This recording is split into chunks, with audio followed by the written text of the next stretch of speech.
So let's talk about evil by design. So first off, you can't read this very well, but my name is Jef Claes. You can find me on Twitter. I have a blog where I've been writing for 8 years now, and you will be able to find most of the code I'll be showing you here today on GitHub. So straight out of school, I started working for a company where they build software for fire department projects, which was really interesting in retrospect, but at the time I wasn't quite ready to see further than technologies being used. So this made me move into consultancy, where I worked for a few big enterprisey companies, and over the years I started hating big enterprisey companies. So now I work in a much smaller team, where it's basically 4 to 6 people, where there's a lot of freedom, hardly any rules, and where they happen to be building software for the online gambling domain. So in Belgium, I don't know what's it like in Lithuania, but in Belgium there's a bit of a stereotype on casinos. In general, people think of casinos like gangsters trying to hustle money out of people. So I don't think these things are that black or white. So I thought, why not figure it out for myself? It sounded a very cool job at the time. So I've been working for this company now for almost 2 years. I've written a lot of code, I've thrown away a lot of code, and I ship quite a lot of code. But more interestingly, I have a pretty good feel of the business in itself now. So in this session, there are a few topics I could talk about, but I picked out 3 things. First of all, I want to talk about the basic casino models, like how does the game work, how do casinos make money? And I want to talk about how we inherited like a legacy big ball of mud, and where we started introducing events to, in a way, to rip this big ball of mud apart and to have integration messaging going on. But once we started collecting more and more events, we eventually saw that we could learn from looking at the data that these events generated. And the third thing I want to talk about is what are the ethics of working in this type of domain. So first of all, let's look how a game works. So this is a screenshot of one of the first games we've ever built, and this was before I joined the company. We don't build any games ourselves anymore. And I think a lot of people have seen a slot machine, whether it's in a casino or in a bar or in a movie, but most people don't know how these games work. So, short introduction here. First you push this red roll button, then you'll see that these reels here, they will start spinning until they hit their stopping point. And at that moment, you need to look at these green lines, which are the win lines, and there you need to search for certain combinations, and these combinations give you points, where these points again translate into a multiplier of your stake, meaning, let's say that I bet €1 and I win a multiplier of 10. This means that I'll get €10 in return, or I'll have a net win of €9. So it's very simple. This looks very much like a physical slot machine. These things have evolved. So this is a game with a holiday theme, where the images look a lot more crisp, the animations are a lot more vivid. But this is a movie theme, this is Jurassic Park, but these designers, they also run out of inspiration. So one of the last things we've added is Machine Gun Unicorn. I hate the game, it's really annoying. But anyways, you know, they come up with all these things, and the games are different from an animation and artwork perspective, but at their core, they're all very similar. So what we will be building today is not a slot machine, but it's still a game of chance. So what you see here, you see 6 boxes. All of those boxes have a color. from yellow, green, red, blue, white, and purple. So I've implemented this example in F#. I don't know how many people are familiar with F# in this room, or any other functional programming language. Okay, a little bit. Okay, that's great. So do I think that F# is the best language to implement these type of things? I really don't know, but at least the code fits on my screen, which is a plus, I think. So we'll just go over this step by step. What I define here is a discriminated union, which is an option type in F#, meaning a box can either be yellow, green, red, blue, white, or purple. So the next thing we want to do is we want to generate a random number. And we want to map that random number, or map those numbers, to a box. So if we generate a random number and that random number is 1, it maps to the yellow box, 2 to the green box, 3 to the red box, and so on. So here again, I define those random numbers, which is just again a discriminated union. And then let's say that I have that random number there, and then I can just do pattern matching. So it's pretty easy, it's just a mapping again, where I say if that random number is 1, this means that I should hit the yellow box. Number 2 means that I should hit the green box. So pretty simple actually. So the next thing we want to do now, okay, we go from a random number to hitting a certain box. We want to give that box a value. So for example, the yellow box is a losing box. We don't get a multiplier, we don't win anything. All the other boxes are also losing except for that red box, which is a win and which will give us a multiplier. So implementing that, we define a type where we say a box is either winning, which gives us a certain multiplier, or losing. Once again, pattern matching makes this very simple, where we say match this box with, if it's red, it's a win with a multiplier of 6, and all the other boxes are losing boxes. So this gives us our complete game. We just need to put all those functions together now. So we go from a random number to a box, then we go from that box to its value and we return that result. So that's basically our whole game of chance. So we can now play this game where I hit my space bar, and normally you will see that X going over those boxes until it hits that green box. So that's this code path where we generated random number 2 mapping to green, which is a losing box. We can spin again, and now we have a bit more luck where we hit that red box, which gives us a multiplier of 6. So I generated random number 3 mapping to the red box, which is a winning box with a multiplier. So we can now look at the math of this game. If a game is this simple, we can just do it in our head or look at it from a theoretical perspective. But in practice, before these things are put in production, you'll run a simulation.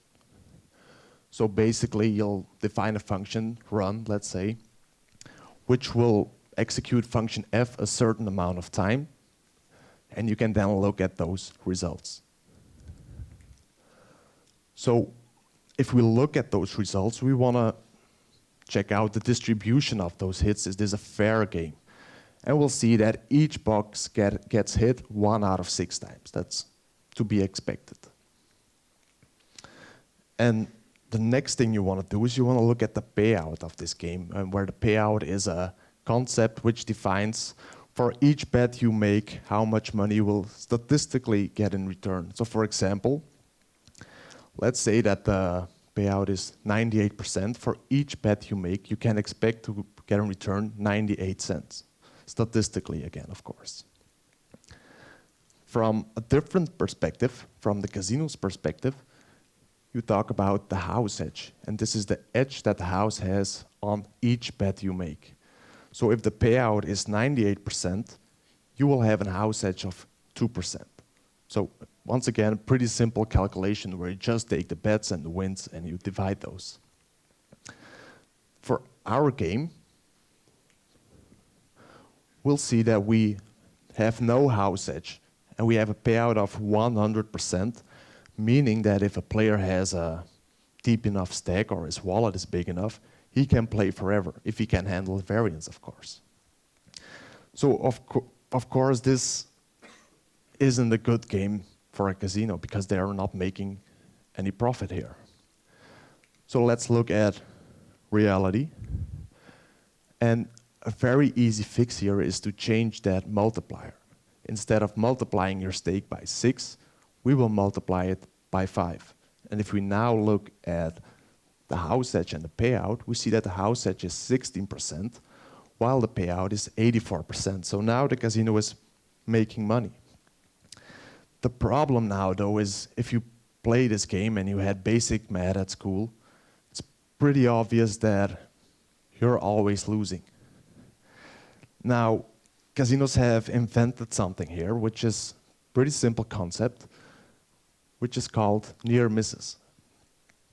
So what they will do, where the law defines that all those random numbers need to be truly random, you can't cheat there, but the law doesn't say how you map those random numbers to what you show on your screen. So as an example, this is our game right now where we have those 6 numbers which each map to a box. What we'll do is we'll map those values differently, where we now say if we have random number 1 or 2, we will hit the green box, which is a losing box. If we have random number 4, 5, and 6, we will hit that blue box. So now we're creating near misses, and this gives a totally different experience to your players. Instead of where they experience like they're losing, what they will now experience is that they're close to winning instead of losing.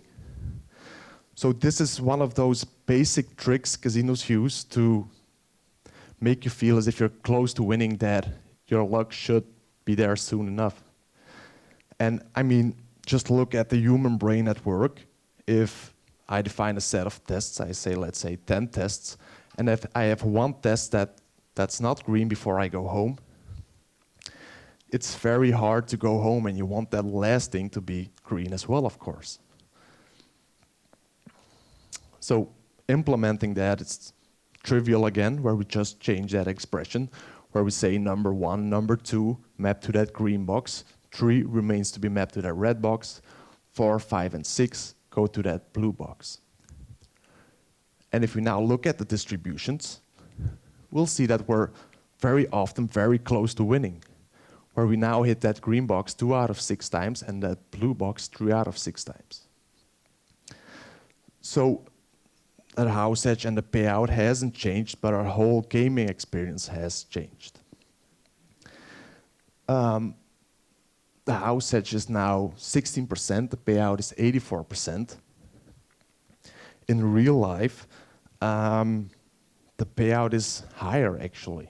You wouldn't expect it, but if you go to Las Vegas, the payout is somewhere between 88 or 92%, because those casinos have a lot of costs, a lot of tourists, not a lot of regular gamblers. But if you play online, the payout will be as high as 96 or 98%. So when I tell this to friends of mine or family of mine, I'll tell them, oh, we had a payout of 98% last month. I probably didn't explain them correctly what I meant, but they will say, okay, you mean that if I deposit 100 euros on your website today and I play for a few hours, I will still have 98 euros left. And people don't always understand the cumulative nature of the payout. You're losing for each bet you make. So the best way to look at it is to look at a player's balance over time. So you'll see that you'll win, you have that variance, but if you keep playing, you're statistically losing on each bet you make. So as long as you keep playing, you will always end up broke, of course. There are a few more here. One is more aggressive than the other one, but this is a good session. And that's basically how a game works. So what I wanted to show here is that everything is truly random, but there's this one simple trick called near misses, which keeps you playing, where in general people assume that casinos first make you win, then make you lose, and so on. No, it's far simpler than that. So basically, that's how we make money. The next topic I want to talk about is how we learn from using events. So, sure. Yes. Yes. It's a? Yeah, yeah, maybe, yeah. It's just how you map those random numbers to your screen. No, of course not. It's not obvious. That's maybe one of the key things. Is this ethical? I don't know. So the next thing I want to show you is how we learn from events. So basically, this is how our project or website looked at first, where we had one big monolith, which had turned into a big ball of mud pretty quickly. And we had a set of issues here. So first, there were a few maybe selfish reasons where we saw that you couldn't be this productive because your build was becoming more and more slow, your tests took ages to run, people would start creating branches and merges, and it would hurt a lot. So what we wanted to do is evolve into something that looked more like this, where we took that monolith, we ripped certain pieces out, and where we now had smaller solutions, where we had physical boundaries, which help for other things as well. For example, if you have a monolith and you have a set of models in there, it's very hard to keep those pure and to keep those clean. You need a lot of this discipline to keep those clean. It becomes a lot easier when you put them in their own physical boundaries. Plus, in those boundaries, you have a lot of freedom, because if you have that big ball of mud, adding a dependency is always very dangerous. So what we noticed here is that a lot of those new components were reactive by nature, meaning they reacted to something that happened here. For example, let's say a withdrawal was approved. This sends an email. For example, someone is out of money. We would check whether they deserve a bonus, yes or no. So events felt like a natural fit here. The problem, though, was that this monolith, big ball of mud, had a stateful model where events were far from a first-class citizen. So basically, by stateful model, I mean go to your database, take some state out, put that inside of your entity or aggregate, you change it, and you put that state back inside of your database. So you have no clue, basically, what happened. So how we solved this, or not really solved this, is where we took what we knew from event sourcing and we went for a hybrid approach, where you now have an aggregate, where you make decisions, you raise that event, you apply that to your state, but you don't replay those events. You just now have both things. This is probably best shown in a test. Let's say that we have a scenario where we have a player. This player has a certain state. We set that up. We say, given this player registers, when we lock this player, then we get some state we can put inside of our database. Plus, we get a set of events we can put inside of our database. The problem now is that we now have two sources of truth, basically. We now put our state and our events inside of our database. When those two don't match with each other, you're screwed. I mean, you can write a decent set of tests around these things, but it's still a bit of a risk, of course. So this is an approach I wouldn't recommend in a greenfield project, but for a brownfield project, it made sense at the time. Because one, we didn't have a lot of money or time to play with at the time. Plus, a lot of our aggregate boundaries were so wrong and too big that we just couldn't move to event sourcing in a few days. So what I noticed next is that when it came to looking at events, I had experience with event storming and so on, where you take events, commands, and you put them over a timeline, is that when it came to the more technical bits, I would look at those things in a vertical fashion. I would think of records being appended to a database table, or a line being appended to a log file, or even if you look at those class definitions, you read those vertically. So at one point in time, I realized that this was a wrong way to think about these things. You need to look at events over time horizontally or chronologically.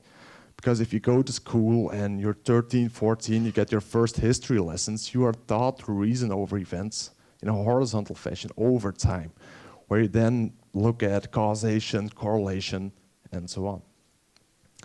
So having realized this, we also started an experiment where we started visualizing these things.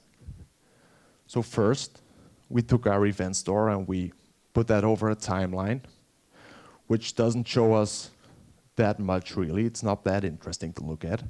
You see a few peaks there, but that's it. It got more interesting when we defined a basic function which would filter all those events, and we would take out events that were the direct result of user interaction. And we would now see a trend. We would see that our system was growing.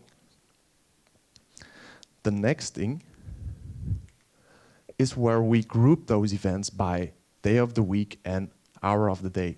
So we now knew when players were using our website. So okay, you'll probably say, dude, why don't you just use Google Analytics for this? But this wasn't giving us the best results. Because for example, you could do a marketing campaign and a lot of people would visit your websites, they would look at your website, they would look at the conditions, but they didn't play on our website. They didn't do anything on our website. The next thing you might say is, couldn't you use commands for this? Well, what we noticed here is if you use those commands, commands can be rejected. They show an intent, but you can reject the command. For example, I can have a player which sends me 1,000,000 commands, but all of them will be rejected because he has no money on his balance. So this gave us the best results. Events show us what really happened. So reducing that set of events even further, let's say that we filter by event name, online deposits completed. Okay, we see a trend, which is good. Our business will like this. But if we add another event stream on top, we will all of a sudden see correlations. And this one is pretty obvious. The more bonuses you award, the more deposits you will have. But these are interesting things to look at, and they might be a good start to dig into the data a bit deeper. So the point I'm trying to make here is, with events, which are temporal by nature, by definition, you get a time series for free. So where you can see trends, correlation, but also anomalies and seasonality. By anomalies, I mean, let's say that you have a dashboard for your developers or your DevOps or whatever it's called, and you show certain types of events for today. And for a lot of systems I've worked in, if it's not throwing exceptions, everything works okay. But those are mostly infrastructure things, I think. More interestingly, here we could see that something was wrong with the business or the models we were using. Let's say that at one point in time, a player of ours, found a way to abuse our bonus system. So that day we were seeing a lot of promo to cash conversions. So that was obvious straight away because that's not something that would be that high at that time of the day. We found that immediately. Or also when, let's say that someone accidentally removes a link in the UI and all of a sudden you see that everyone stops doing something. Also obvious out of these visualizations. And seasonality, let's say that you look at your events over a year and you see that people are playing more and more in November and December because it's cold and rainy outside. You might say to your marketing department, not that we have one, but it's now time to put more money into marketing and try to compete with our competitors and to get their customers at this moment of the year. So the thing we're seeing with this now, though, is it's interesting where we see what happens in our own little systems, but there are a lot of things we can't explain by looking at this, and we still need to look at our competitors. What were they doing that day? Did they do something interesting, a marketing campaign, and a lot of our players migrated somewhere else? That's not something you see now. We're missing a lot of external data to explain certain things. So basically, if you have events, it's very cheap to build these type of visualizations. It's very generic. You basically have events, event names, and time, whatever. So interesting to look at, and that's one type of visualization. Next thing is where we said, what if we now take one single stream out of this event store and we visualize that? So let's see, this is the withdrawal request stream, and which maps to an aggregate in our system. And what we see here is that at 8 AM, this withdrawal request was opened, and at 11 AM, the withdrawal request was approved. So what I see here is language. I have a feel of how these things behave in production. And I will also visualize this inside of my mind like a very thin, not too long timeline, so it looks pretty healthy to me. And what you get here is living documentation. You can pull these things out of production and you can look at them with your developers or with your domain experts, and you have that language, events, everyone talks about things that happen in your domain, and it's interesting. But also, it can serve as a kind of debugger for your domain. Meaning, if people start with domain-driven design and aggregates, in general, they make mistakes at start where their aggregates are too large. So this can cause a set of issues. So first of all, memory pressure. If you need to load half your database inside of your aggregate, not the best idea. Or if you need to load half your database through your ORM, also not the best idea. Or if you need to replay a few billion events, won't work great either. But maybe more importantly, is it can cause a set of concurrency issues, because people will be loading these aggregates and making decisions based on them. And if a lot of people are doing this at the same time, you want to avoid data corruption. So what you can do is you can lock those aggregates, pessimistic locking, which is something you want to avoid. You want lock-free models if you can. So you will maybe use optimistic concurrency there, where you will just throw something when the second user that persists that thing at the same time might corrupt state. So there were a few tweets on this topic. Your aggregates are so big that they have after commit parties by Alberto Brandolini, or even your aggregates are so big by the time the transaction returns, Composer has finished installing dependencies. Or even your aggregates are so big your sharding strategy is per instance. So you get the point, I think. Now, let's look at one of those problematic aggregates in our system. So this is a bonus code. And a bonus code is something that we can hand out, and players can come over and redeem that bonus code and get something for free. So there were a few set of invariants here. One, each player can only redeem a bonus code once. The amount of redemptions is limited. Let's say 30 players can use it, and then the campaign is over. And number 3, it had a validity date. And at first, all of these invariants were inside of this bonus code. So you had a list of players or a list of nicknames of these players inside of this aggregate. And what you would see now, if we would do a campaign, you would have a few hundred people visiting your website, and they would be all getting this bonus code out of the database, changing it, putting it back, and this would blow up constantly, because there we had optimistic concurrency. So if you would have a timeline of the exceptions there, it would be basically as red as that aggregate. So looking at this and visualizing this, you see very short, very fat, where there's a lot of contention on this aggregate. So how we changed this is we introduced the bonus code redemption, which is pretty simple, and where we now can see, has this player redeemed this bonus code, plus that bonus code up top will now use a bit of data from the read model, and it just serves as a factory now, which is a lot cleaner and which allows concurrency. And we don't need any type of logging.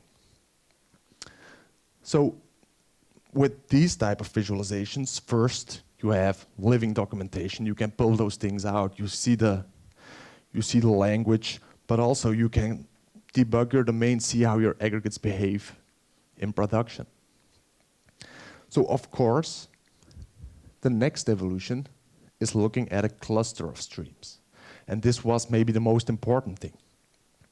So if you have an aggregate, these aggregates have relations to other things, and you can walk that graph and you can pull all those streams in, and you can make a big timeline.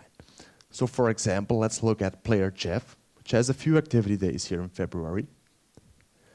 And this is what his timeline looks like, where we see a player, an account, a deposit bonus, an online deposit, and so on. And I can zoom in here, and let's look at what makes these type of players special.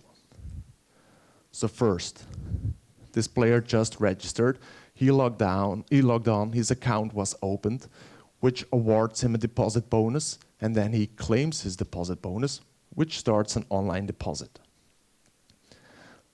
So he completes this online deposit, which deposits money on his account, and he then starts placing bets. He places 10 bets, I think, yeah, somewhere around 10 bets, until his account is extinct. So nothing too special here, but if you look at a different day from the same user, you see that he shows the same behavior. He deposits again, and he places 10 bets, but this time he wins, and he immediately requests a withdrawal, which opened that withdrawal request. So what you can see here is that he plays at pretty high stakes normally compared to how much he deposited, because 10 bets, it isn't that much for one deposit. And more interestingly, if he wins, he requests a withdrawal immediately. If you look a bit further, you will see that he plays jackpot games or very aggressive games. So these are players that are out to not to waste their time, maybe to waste their money, but they want action. They want that thrill of making a bet and maybe winning a large amount of money. So these are what we call action players. We can now look at another player, which is player Christine. We see that she has a few more activity days. And if we look at her timeline, this is totally different. She shows 2 sessions which are very long, and she places a lot of bets. So what we learned here is that this is an escape player. She uses the game or the casino as a sort of escape where she can just clear her mind and be one with the machine. Yeah.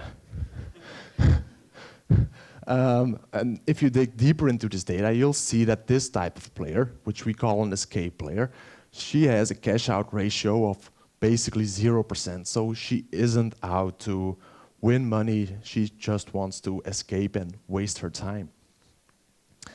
And the last type of player, which is the most annoying player, he has hardly any activity. He logs on, and we see that he committed fraud, identity fraud or whatever. And online, I would say that 80 to 90% of players are advantage players. They create multiple accounts so that they get the best conditions, get the free stuff, and they want to win. So you shut these down as soon as you can. That's actually a waste of time. So by looking at these type of things, we identified certain behaviors of certain types of users.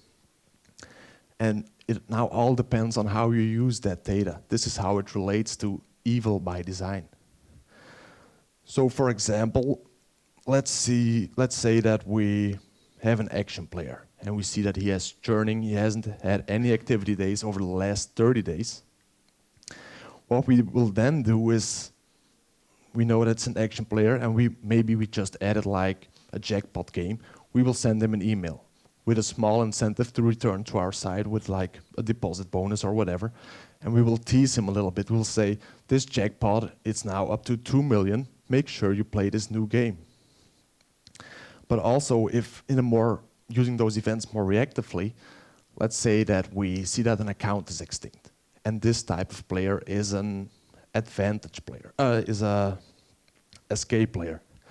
We see that her payout is pretty low, so her experience isn't that great, and we know that she never makes a withdrawal. So what we will do to give her that value for money is we will give her some cash back so she can play longer. Now, what about the ethics? I don't know if people think this is evil or not. Maybe you can tell me later. So when I joined the company, I was a bit wary of what people would think or what they would say. And in general, I was a bit surprised because a lot of people said, dude, you're just a programmer. Try to make money, have some fun, make sure that you go to work and look forward to it, but you shouldn't care too much. You're just a programmer. So I don't really buy that. I think if I spend 8 hours a day, 5 days a week, and a lot more days afterwards thinking or building on these things, that I'm as much responsible as my employer is. So I need to make sure that I have an idea of what I'm doing. So what I think I should try is to come up with a win-win relationship with your customer to business. And of course, I just told you that people will always win, will always lose over time. But that's not always the case, obviously. I mean, not all the money that goes in the casino stays in the casino. It's like 30 or 50%, depending on variance. But that's not what you're trying to sell, I think. You're trying to sell action, excitement. It's a waste of time and it's a waste of money. But I think that can be okay because not everything needs to be productive. And if you work hard, if you just spend some money on something, so be it. If you had some fun, I think that's okay. The problem, though, with gambling is that it has side effects. And I think, like in programming, most people are aware of these set of issues gambling has, like people that grow an addiction and they become a problem to themselves, to their family, to society, to people around them. So one thing we could do here as an industry is we can try to tame these side effects or do damage control. So there are a few things that could work here. So first of all, let me just tell you about a few experiments they did. One thing they did is they said, now let's visualize a net loss on a machine. So people always know how much they've lost in that session. So what they would see now is that players would start chasing their losses. So that wasn't a great success. But there are other things, like for example, we can limit the stakes. A lot of people have a tendency, if they lost too much money, that they start chasing their losses and they play at stakes they can't afford. That's something we could do, but also we could break sessions, meaning that if you've played for an hour, we can say, okay, cool down now, or after you've lost a certain amount of money, take 10 to 15 minutes off and make sure that you want to continue playing. But all of these are pretty hard, to be honest. I mean, when I just joined the company, we had a discussion where I said, how easy should it be to close someone's account permanently? Where my employer said, and he has experience in real physical casinos, where he said, okay, I have a few years of experience and I've seen this before where someone lost too much money, maybe lost control. And he'll say that customer at the time said, I don't ever want to play in your casino again. So, okay. Next weekend, the same person returns and he says, what is this? If you won't let me in, I'll just go to your competitor. It's that easy. So that's hard to argue with, I think. So you always, of course, need to respect the bottom line. If there are certain tactics we do, and we start changing those, but our competitors don't change those, we will probably die as a business. So that's something especially in this industry and in other industries as well, businesses bring out the worst in each other. I think we look at all these other casinos, and if we see that they employ a new tactic, we basically just copy that. So what I hope for this industry is, one, that we have a better set of fair play rules. In physical casinos, this is already the case in Belgium, where there's a lot of rules to ensure player protection, but online it's new and the laws haven't really caught up. But I also think that we need to look further than that, look further than the software. We need to look at the root cause of why people have problems with gambling. So first, I know you can't read this. One reason is your brain is wired in a certain way, which makes you very sensitive to gambling. Number two, ignorance. People don't know how chance works over time, or they don't know or not aware of the tactics companies use to keep you playing. And number three, emotional problems. When people are going through a rough patch in their life, they will also always try to escape to something, be it gambling, drugs, alcohol, video games, whatever. So what we can do here is the first thing, how you're wired. We can change your brain. But number two, ignorance. As programmers, I think we live inside of these businesses, so we are very aware of what makes these companies work or how they make money. So it's up to us, whether you're working for Facebook, which is basically advertising, that they try to extract as much data as they can. We should make sure people are aware of that. Or whether it's Amazon, which tries to sell you stuff you probably don't need. Or whether it's gambling. We should just talk openly about those things. We are very aware of how those companies work. Number three, emotional problems. And here has been an interesting experiment again, where they had a cage with 2 bottles of water in it. One was normal, healthy water, and the other one had drugs in it. So they put a rat inside of this cage, and the rat in isolation, it would get addicted to the water with the drugs in it, and it would eventually die. So they repeated this experiment, but they made a larger cage, and they put 2 bottles of water in there as well. And they would put more rats in there, and they would make sure the rats had something to have fun with. I don't know what, run around in something, whatever. And what they would now see is that the rats would sometimes still take a nip of that water with drugs in it, but they wouldn't become addicted. So the story here is, as programmers, we're as much member of society like anyone else. We should make sure that we don't sit behind our machines too much, or anyway, that we're social, where we can talk to people, where we try to get the best out of people. So the point I'm trying to make is, we're still human first. People will always have a need for a certain escape, be it gambling, drinking again, or whatever. If we make sure that we try to help to build a healthy society, these things can be a vice, which is okay in its context, I think. So the conclusion here is, do I think that gambling is evil? To be honest, I'm still conflicted about that, so I'm open to your opinion later on. I know there's like a charity event tomorrow, or Friday, where they play poker, and there's a casino downstairs. So I would say,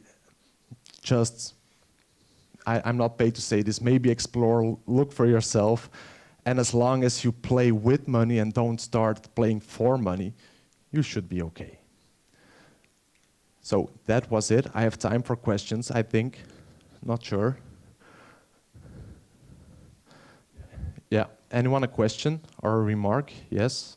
Sorry. What about human greed? Yeah, that's a big topic, I think. I mean, one part there is, if you look at players themselves, they're greedy. We see a lot of players which have big wins, but they obviously always want more. You see the same thing with the businesses, I think. They make a profit, but they always want to grow and become larger. And that's not very isolated to gambling, pretty sure. I mean, everything, or a lot of companies or things are about greed. A lot of issues are about greed. I don't know how we can change that. I mean, I try not to be too greedy. If everyone tries that, we might be better off. So someone else? Yes?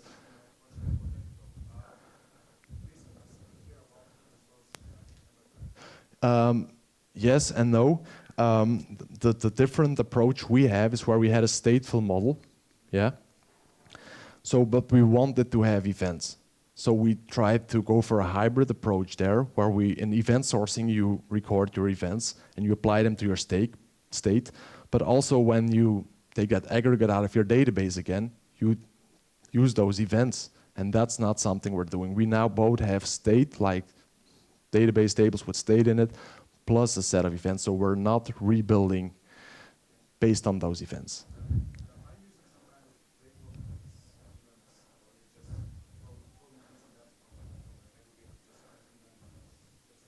I'm not using any type of framework. I think the basics of event sourcing are very simple, because at first, I mean, I didn't want to make a big drama about we're going to do events, so I just added an event store, which is basically one table with a few fields in it, and I disguised it at first. Now we have a log.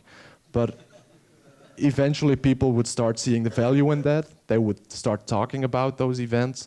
And also where we have a lot of things where if projections are very useful, because if you have that stateful model, people will have the tendency to start querying the same tables you use for your aggregates, and now all of a sudden you change your aggregate and all your queries break as well. So that's something that was easy to sell as well. Just make your projection based on these events, and there's no dependencies anywhere.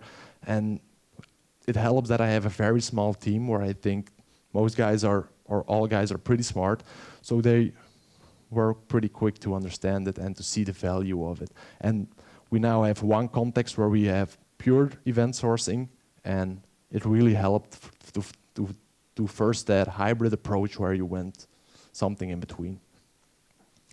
Someone else? Yes? You mentioned you were doing analysis on events and other commands. Yes. Commands can get rejected. Did you also do an analysis of those two compared to each other? No, I did not yet do that, but it would be interesting. I think if you look at, even if you look at those event streams, if you could have those commands which correlate to your event, if you could put the commands on there as well, because oftentimes you have one event which results in another command, and you have that chain there.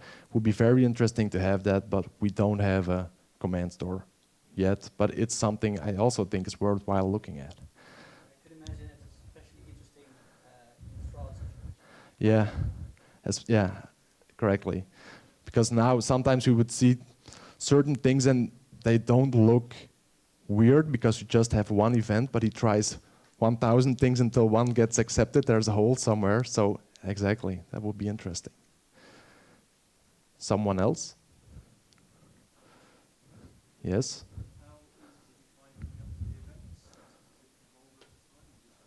How easy did I?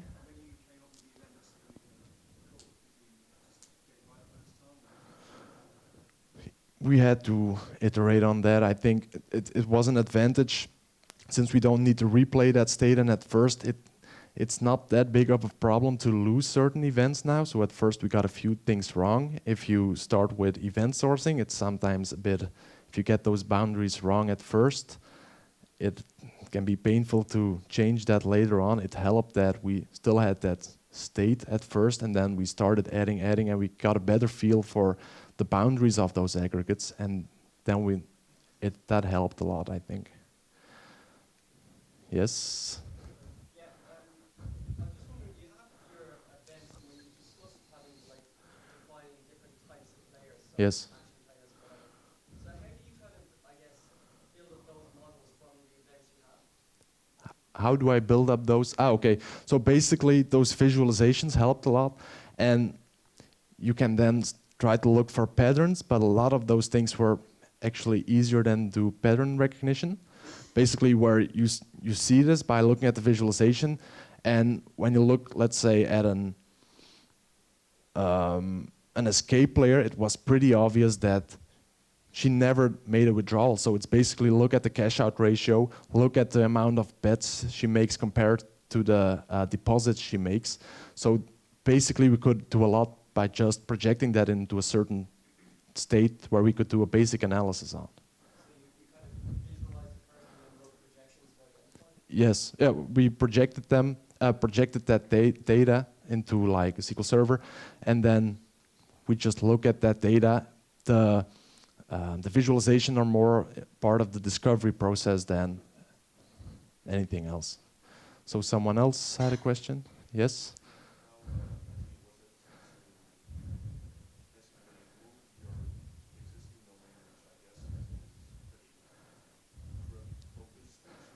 Mm-hmm. Yeah. Mm.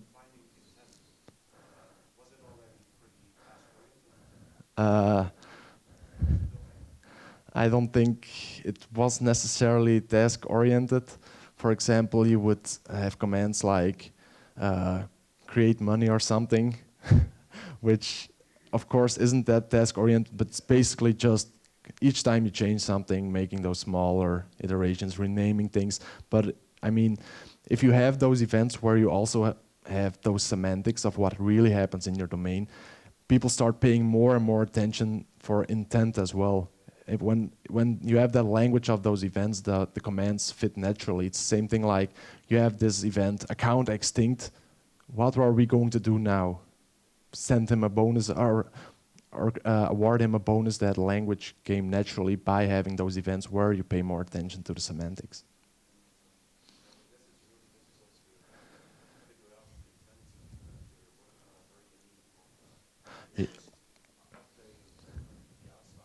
Yeah. Yeah. We, to be honest, I think we were a bit lucky because, I mean, gambling has it's very domain specific. You place a bet, you won something, you award a bonus, and it was there under disguise, I think. So it wasn't that hard anymore to refactor that, and there are also a lot of invariants you need to take care of. So it was an anemic model, but you basically needed to just move a lot of the logic inside of the aggregate, which it fit immediately. Yeah. Anyone else?